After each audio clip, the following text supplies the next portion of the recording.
राधे राधे दोस्तों। होलाष्टक अर्थात होली के पहले के 8 दिन, होली से पहले के जो 8 दिन होते हैं उन्हें होलाष्टक कहा जाता है। और इन दिनों में किसी भी प्रकार का शुभ, मांगलिक और कोई भी नया कार्य नहीं करना चाहिए, क्योंकि सनातन धर्म में होलाष्टक को अशुभ समय माना जाता है। ऐसा कहा जाता है कि इस समय में अगर हम कोई भी शुभ कार्य प्रारंभ करते हैं, कोई भी मांगलिक कार्य करते हैं, तो उसका परिणाम हमें अच्छा नहीं मिलता है। धार्मिक मान्यताओं के अनुसार होलाष्टक के जो 8 दिन होते हैं, इस समय में नकारात्मक ऊर्जा यानी कि निगेटिव एनर्जी का प्रभाव बहुत अधिक होता है और इसीलिए होलाष्टक में बहुत सारे ऐसे कार्य हैं जिनको करना वर्जित बताया जाता है। तो आज की वीडियो में हम जानेंगे कि साल 2026 में होलाष्टक कब से कब लग रहा है और इसमें बच्चों के लिए और घर के सदस्यों के लिए क्या सावधानियां हमें करनी चाहिए, क्या नहीं करना चाहिए और कौन से कार्य हमें भूल कर भी नहीं करने चाहिए। तो चलिए शुरू करते हैं।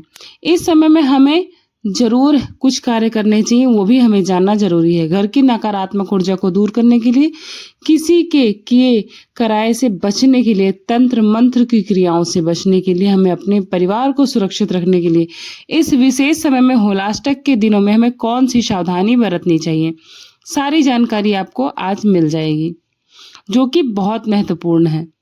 अच्छी वीडियो लगे तो लाइक करिएगा, क्योंकि हम आपके लाइक और कमेंट्स हमें मोटिवेशन देते हैं आगे ऐसी अच्छी वीडियो बनाने के लिए, जिससे हमें पता चलता है कि हमारी वीडियो आपको कैसी लग रही है। अगर उपयोगी है तो हम ऐसे और उपयोगी तथ्य ढूंढकर आपके सामने लाते रहेंगे। अब चलिए जानते हैं होलाष्टक का प्रारंभ कब से कब तक हो रहा है। फाल्गुन मास की अष्टमी तिथि से, मतलब फाल्गुन मास की शुक्ल पक्ष की अष्टमी तिथि से प्रारंभ होता है होलाष्टक।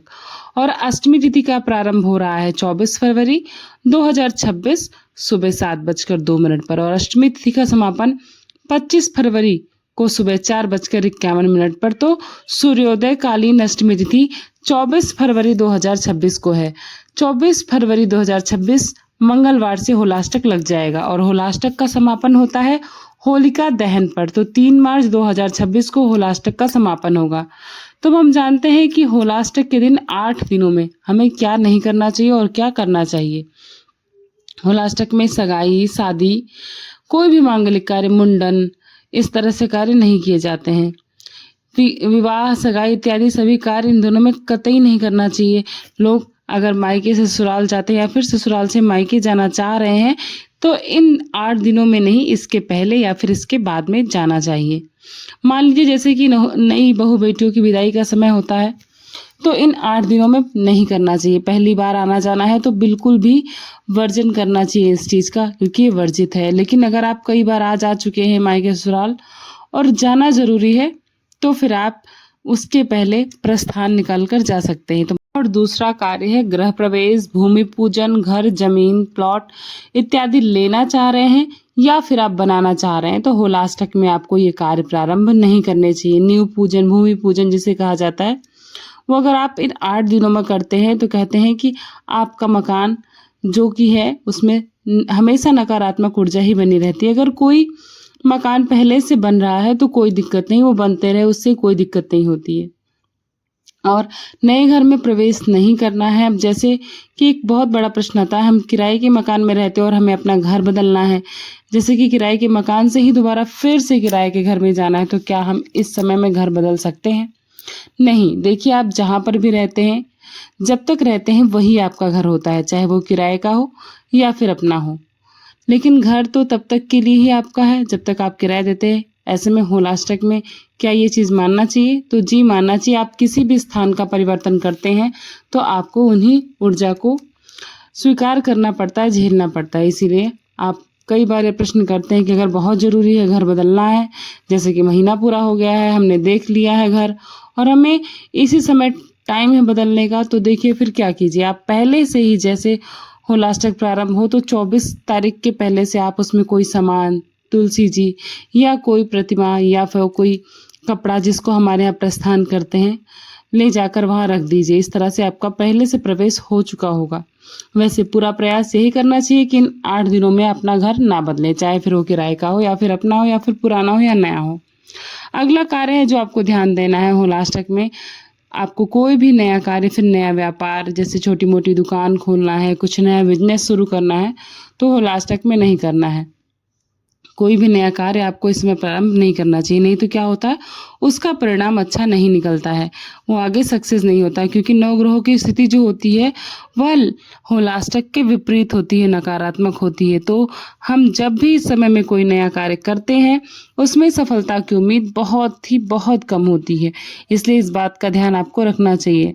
कोई बहुत बड़ी खरीदारी नहीं करनी चाहिए, कोई बहुत बड़ा इन्वेस्टमेंट जैसे निवेश नहीं करना चाहिए। छोटी मोटी चीज़ें आप ले सकते हो, लेकिन जैसे ज़मीन, गोल्ड, प्रॉपर्टी, कहीं कोई इन्वेस्टमेंट है तो आप इस तरह की चीज़ें ना करें, इनसे हमें बचना चाहिए। भूमि की खरीदारी या फिर भूमि के लिए अगर आप बयाना देना चाहते हैं, जैसे जो आपको अग्रिम राशि देनी है, कोई मकान खरीदना है, दुकान खरीदना है, उसकी अग्रिम राशि देनी है तो नहीं देना चाहिए, क्योंकि जो प्रॉपर्टी होती है, मूल्यवान धातु होती है, ये हमारे फ्यूचर के लिए होती है, हमारे भविष्य के लिए होती है, तो इस तरह की चीज़ों में आप बिल्कुल भी इन्वेस्ट ना करें। अगला कार्य जो आपको विशेष ध्यान देना है, किसी भी प्रकार के व्रत इत्यादि का ना तो प्रारंभ करना चाहिए, ना तो उद्यापन करना चाहिए।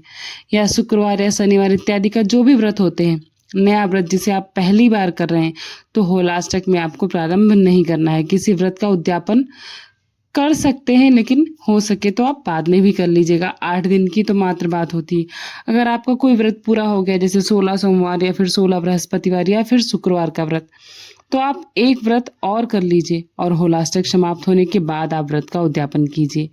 ठीक है, तो होलाष्टक में आपको व्रत का उद्यापन भी नहीं करना चाहिए हो सके तो, और किसी नए व्रत का प्रारंभ भी नहीं करना चाहिए। अब यह कुछ ऐसे कार्य थे जो आपको नहीं करना है। बात करते हैं इस समय में कि हमें कौन से कार्य करने चाहिए। तो देखिए, जो होलाष्टक के दिन होते हैं इसमें हमें पूजा पाठ करते हैं, हवन करते हैं, यज्ञ करते हैं, मंत्रों का जाप करते हैं, कोई भी अनुष्ठान करते हैं, तो इसका फल हमें बहुत अधिक प्राप्त होता है। मतलब बाकी के दिनों के बजाय होलाष्टक में जो पूजा पाठ किया जाता है, मंत्र जाप किया जाता है, उसका फल सीधा भगवान से मिलता है। तो होलाष्टक के इन 8 दिनों में पूजा पाठ कीजिए, जाप कीजिए, स्तोत्र कीजिए, किसी पुराण का पाठ आप शुरू कर सकते हैं, प्रतिदिन अपने घर में हवन कीजिए। यह तो अत्यंत आवश्यक है, क्योंकि देखिए यह जो होलाष्टक के दिन होते हैं 8 दिन, यह बहुत ही अधिक नकारात्मक माने जाते हैं। मतलब इसका समय जो नकारात्मक शक्तियाँ होती हैं बहुत ही अधिक सक्रिय होती हैं, बहुत ही अधिक प्रभावी होती हैं। ऐसे समय में जब अपने घर में ध्वनि करते हैं, यज्ञ करते हैं, हवन करते हैं, तो हमारे घर में किसी भी प्रकार का नकारात्मक प्रभाव नहीं पड़ता है। प्रतिदिन अपने घर में हवन कीजिए, यज्ञ कीजिए, रात बिरात अपने बच्चों को घर से ना निकलने दीजिए, खुद भी ना निकलिए सुबह शाम। मतलब एक उपले और कंडे को प्रज्वलित करके उस पर लोबान, थोड़ा सा गूगल रख के अपने पूरे घर में घुमाइए। इससे आपके घर में किसी भी प्रकार की नकारात्मक शक्ति का प्रवेश नहीं होगा। अच्छा, अगर आप ये भी नहीं कर पाते तो एक संभ्रानी जला लीजिए, गुग्गुल धूप जलाकर आप पूरे घर में घुमा सकते हैं। ऐसे कई स्थान हैं जहाँ कंडे नहीं मिल पाते हैं, इसलिए आप अपने घर में अगर कंडे मिल जाते हैं तो बहुत अच्छी बात है, नहीं मिलते तो कर्पूर और लौंग को प्रज्वलित कीजिए, पूरे घर में उसकी धूनी दे दीजिए। घर में नकारात्मक शक्तियों से बचने के लिए आपको प्रतिदिन अपने घर में इस प्रकार की धूनी जरूर देनी है, चाहे फिर लौंग और कपूर जलाकर या फिर लोबान या गुग्गुल के द्वारा।